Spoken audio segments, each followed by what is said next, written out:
back. I am Sal. I'm Tiffany. And I'm Ben. So today we're talking about Action Comics number 32 by Greg Pak and Scott Collins.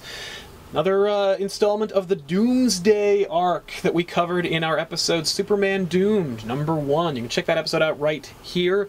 And it was a pretty fun episode. We really like that issue. How about Action Comics number 32? I think this was part 1 of the Superman Doomsday transformation story. Yeah, it was pretty cool. It was a Superman story. Yeah. That's what it was. It felt very Superman. It felt very 90s Superman, where it was like, Superman's got a problem, and he's the only one who can solve it, but he doesn't. No.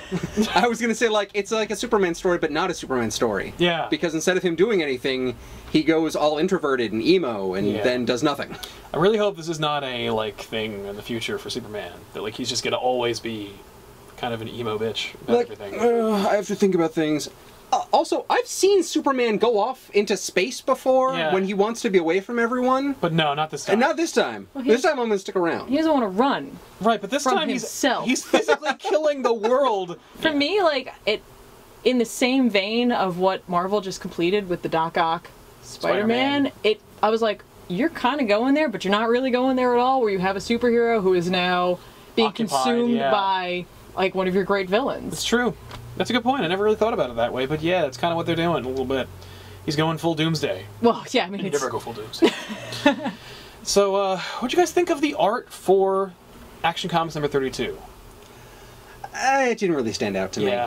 For me, it fit. Like, when I looked at that, if you turned me to any page where Superman wasn't on it, I probably could have pegged that it was a Superman book. The Superman books, nowadays, at least from what I've seen from what you guys have reviewed, they're really brightly colored. There's bold use of it, and there's a lot of glowiness, and, like, I don't know, it just feels very wholesome in a sense, even though we're dealing with something that's kind of dark. And, like, I was like, that's it. That doesn't mean I care for it, necessarily, but it really fit. And, you know, I've read All-Star Superman, and it almost harkened back to that. It's not quite there, because I like that. That was so different. Yeah. That was really cool, but I don't know, it kind of fits the book. It kind of fits what's going on there. And it'll be interesting to see how, if you were to continue reading this, would they keep up this brightly colored everything? Like, if there's a glowy thing, it is like double glowy. Like, if there is, like, when Steel shows up, it is like, oh my god, he's shining. Are you Chrome?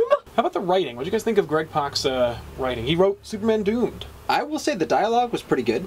I mean, it definitely fit the characters very well, except for Superman, who, again, was just not being himself, in my opinion. Yeah. Steel was Steel, Lex Luthor was Lex Luthor. Right. Lois Lane was kind of Lois Lane. She's still doing that mind control thing. Oh, she's under control of something. I was like, what the... So confusing, right? Yeah. That was the one thing I was like, I don't know what's happening.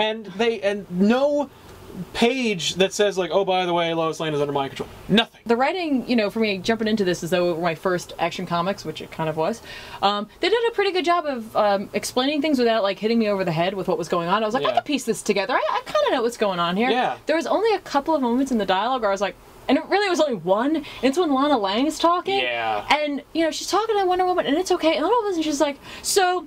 I'm an electrical engineer, and blah, blah, blah. And I'm like, that didn't fit in with this. Maybe she's got a lot to It made no sense. Well, maybe it's because she feels like she has a lot to compensate for because she's talking to Wonder Woman. Took me right out.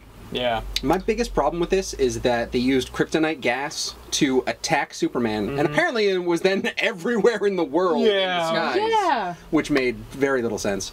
But after that, when he starts becoming attacked by the kryptonite, and then he starts becoming more Doomsday, they're basically saying that the only thing keeping Doomsday back and what Superman really is this physical body. Right. I would have much preferred he gone into space, lost touch with humanity, and that's what turns him into Doomsday. Because Superman is trying to be all that people are. That's where I wanted the story to go, and it didn't go there. That's not going there. I'm kind of confused as to why they would want Doomsday to show up. Yeah, what was the point of, like... Why would you kill the thing that was holding Doomsday back? It's Doomsday. Well, I'm sure that they just want to see Superman, like, they have faith that someone's going to beat him, and, you know... Well, because that worked out. Right. Yeah, the last really time. well, right? Yeah. I really enjoyed when Steel pulled the guy out, and he's like, what do you want to kill everyone in 10 miles? He's like, hey, that's a good idea! I was like, a villain would say that. All right, kudos. Nicely done. Well, at least a skeleton villain would say that. I mean... Click, click, click.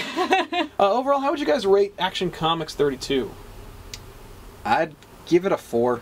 It didn't really draw me in, and now that I know where they're trying to go with the Superman story, I don't really want to see where it's going. Yeah, I still don't care where it's going, so and the art didn't really make me want to stick around, so I'm going to give it a 4 as well. All right, I'm going to give it a 5 because I kind of had interest simply in seeing how Doomsday Superman was going to go. Are they going to keep the suit? Are they not going to keep the suit? Is he just going to become Doomsday, or is he still going to look like Superman? I don't know. That kind of interests me a little bit. It would keep me probably around for another issue.